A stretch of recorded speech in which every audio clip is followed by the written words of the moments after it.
1v1 Deathfight или го отрепваш или то от тебе. Да, бе, да, окей, мисля, че това си добри тирове така. Зоофилия тир лист, не, чил. Дали ще му убия крава, бе? Сериозно. Ама на шамари се биеме, не на нищо друго. Няма да е мега лесно, мисля, че си я сгъна.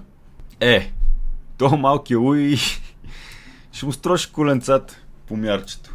Право ще яде лайна. Не с ковчарка обаче. Просто пак от главата. И май ще ми е по-тегаво от крава, ако трябва да съм честен, защото те са някакви бързи.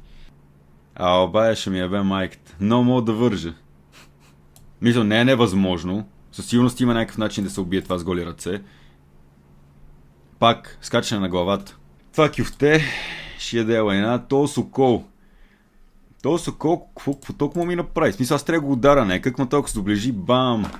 Директно пада. В смисъл, и го правя на лут, на хуй. Даже това ще така ще ги подредим. Той е малко по-тегав от дорите. Мъж му е майката, сигурно с този сокол.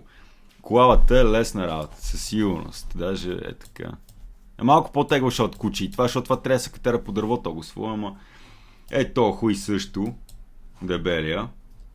Добър мана.